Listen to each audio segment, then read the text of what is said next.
یہ ایگریمنٹ بھارت اور یورپی یونین کے درمیان میں 96% اشیاء پر یا تو ٹیرف بالکل ختم کر دے گا یا اس کو بہت کم کر دے گا.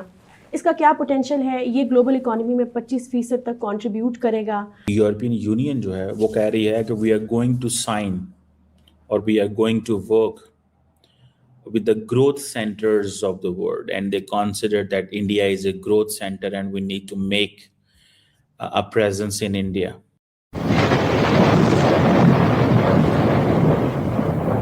بھارت 1.4 بلین افراد پر مشتمل دنیا کی سب سے بڑی آبادی بھی ہے، چوتھی بڑی اکانومی بھی ہے، اور کہہ یہ رہے ہیں کہ 2028 تک اس کا پوٹینشیل ہے کہ یہ 3rd لارجسٹ اکانومی بن جائے گا. اتنا بڑا ملک، اتنی بڑی آبادی اور سب سے بڑی lucrative market for the world, وہ جب ایگریمنٹ کرے گا ایک 27 ممالک پہ مشتمل یورپی یونین کے ساتھ، تو کیا چینج آئے گا پوری دنیا میں؟ کیا پوٹینشیل ہے اس کا؟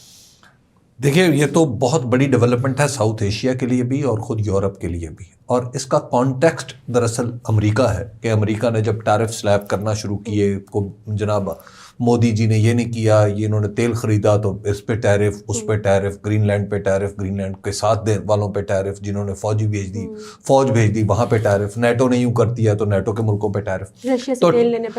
تو جب انہوں نے ٹیرف کو ایک حربہ بنا لیا، ایک ہتھیار بنا لیا، تو اس کے نتیجے میں یہ بالکل لازمی تھا، منطقی تھا کہ دنیا ٹریڈ کا کوئی دوسرا روٹ ڈھونڈتی، کیونکہ یورپ سب سے بڑا ٹریڈنگ پارٹنر ہے امریکہ کا، اور امریکہ کا سب سے بڑا ٹریڈنگ پارٹنر خود یورپ ہے، اور اسٹریٹجک ایکچولی ٹریڈ ہے.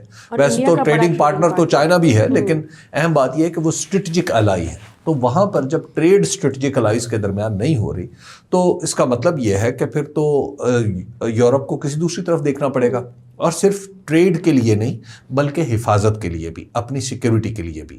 تو اب ہم دیکھ رہے ہیں کہ پورے یورپ کے اندر بشمول برطانیہ، جو اگرچہ EU کا حصہ نہیں ہے لیکن اس وقت ان کے ساتھ ہی الائنڈ ہے، وہ سارے لوگ، کینیڈا ایون، ہم دیکھ رہے ہیں کہ وہ چائنا کے ساتھ بھی اپنے ٹریڈ کے معاملات سیٹل کر رہے ہیں، اور ساتھ ساتھ وہ بھارت کے ساتھ بھی ٹریڈ سیٹل کر رہے ہیں. اس کی وجہ یہ ہے کہ یہ خود دنیا کی بڑی اکانومیز ہیں، تو دنیا کی نمبر 1 اکانومی اگر انہیں لفٹ نہیں کرا رہی، یا کسی وجہ سے ڈونلڈ ٹرمپ ٹیرف پہ ٹیرف لگائے چلے جا رہے ہیں، تو ان کا نیچرل آپشن 2nd اور 3rd اکانومیز بنتی ہیں. تو دوسری اکانومی، دوسرے نمبر پہ اکانومی چین ہے، اب چوتھے نمبر پہ انڈیا ہے، اور اس کے بیچ میں اب جاپان کا دعویٰ ہے کہ وہ ہے ابھی تک. چلیے جاپان ابھی کتنی دیر رہتا ہے یہ بھی پتہ چل جائے گا، معاف کیجیے گا.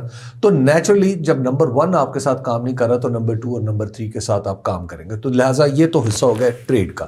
لیکن اس کے ساتھ ہمیں یہ ذہن میں رکھنا چاہیے کہ جو ٹریڈ ہے وہ ایکچولی جو دنیا میں اس وقت نیا ایک سسٹم یا آلٹرنیٹ سسٹم ود دا، آپ کیوں کہیے کہ دنیا میں ایک طرف سیکیورٹی کا سسٹم ہے جو ظاہر ہے ٹاپ پہ ہے، چائنا نے ایک ٹریڈ کا سسٹم بھی ڈیولپ کر لیا ہے، جو دونوں سسٹم، سیکیورٹی سسٹم اور ٹریڈ سسٹم، یہ کسی نہ کسی درجے میں اوور لیپنگ ہے.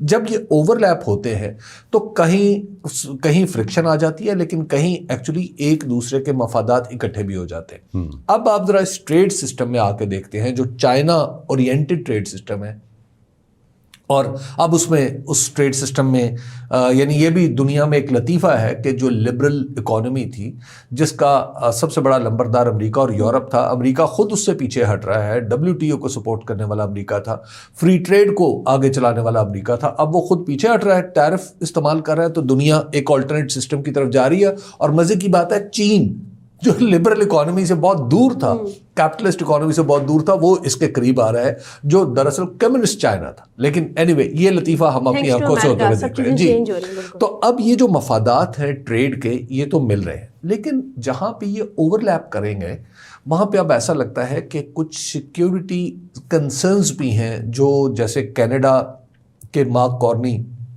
جب آتے ہیں چین میں، تو وہ ایک بات کہتے ہیں کہ ورلڈ آرڈر ایکچولی ختم ہو رہا ہے. یورپ سے آوازیں آ رہی ہیں کہ جناب ورلڈ آرڈر تو نہیں چل رہا، رول بیسڈ ورلڈ آرڈر. جی، رول بیسڈ ورلڈ آرڈر نہیں چل رہا. اسی طرح کیئر سٹارمر، اس کے اوپر برطانیہ کے وزیر اعظم بھی چائنا جا رہے ہیں، اور وہ بھی آتے جاتے اس طرح کی باتیں کرتے ہیں. جی بالکل. انڈیا اب کلیئر کٹ، جو پہلے کہہ رہا تھا کہ جناب ڈونلڈ ٹرمپ صاحب ہمارے فرینڈ ہیں، مودی جی اب پریشان ہے کہ یہ ورلڈ آرڈر میں ان کی پوزیشن کیا ہے.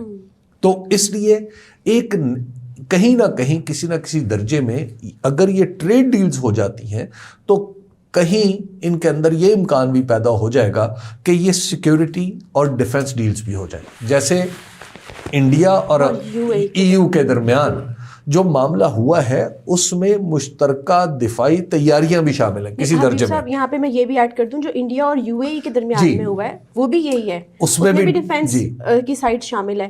تو آپ نے بالکل صحیح بات پوائنٹ آؤٹ کی ہے کہ اب ڈیفینس کے اسپیکٹ کو اکانومی کے ساتھ ایڈ کیا جا رہا ہے. تو دوستو یہ تھے پاکستانی میڈیا کے ریئیکشن. دوستو یہاں پر پاکستانی میڈیا نے ایک دو باتیں بالکل صحیح بتائی کہ ایک تو یہ ڈیل دنیا کی سب سے بڑی ڈیل ہے، ایسی ڈیل ہسٹری میں بہت ہی کم ہوتی ہے. اور دوستو دوسری بات، امریکہ اپنی بات منوانے کے لیے انڈیا اور یورپین یونین دونوں کو دھمکی دے رہے تھے. ڈونلڈ ٹرمپ کو لگتا تھا کہ میں ان کنٹری کے اوپر ٹیرف لگاؤں گا تو یہ کنٹری میرے پیر میں آ کے لیٹ جائیں گے اور بعد میں میری بات مان جائیں گے. اسی لیے تو دوستو ڈونلڈ ٹرمپ نے بہانہ بنا کے انڈیا کے اوپر 50% ٹیرف لگا دیا اور کہا کہ انڈیا رشیا سے سستا آئل لے رہا ہے، اسی لیے امریکہ نے یہ ٹیرف لگایا ہے. لیکن دوستو اصل میں امریکہ انڈیا سے اپنی بات منوانے چاہتا تھا. ویسے ہی گرین لینڈ کے میٹر پہ امریکہ اور ڈونلڈ ٹرمپ نے سبھی یورپین کنٹری کو دھمکی دی کہ گرین لینڈ کے میٹر پہ جو بھی یورپین کنٹری امریکہ کو سپورٹ نہیں کریں گے اس کے اوپر امریکہ 10% ٹیرف لگائیں گے، بعد میں وہ بڑھ بھی سکتا ہے.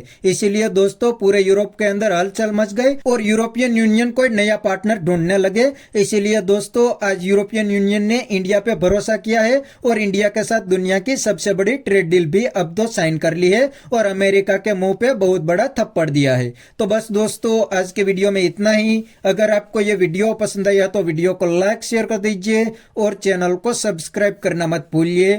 تھینک یو، ملتے ہیں نیکسٹ ویڈیو میں.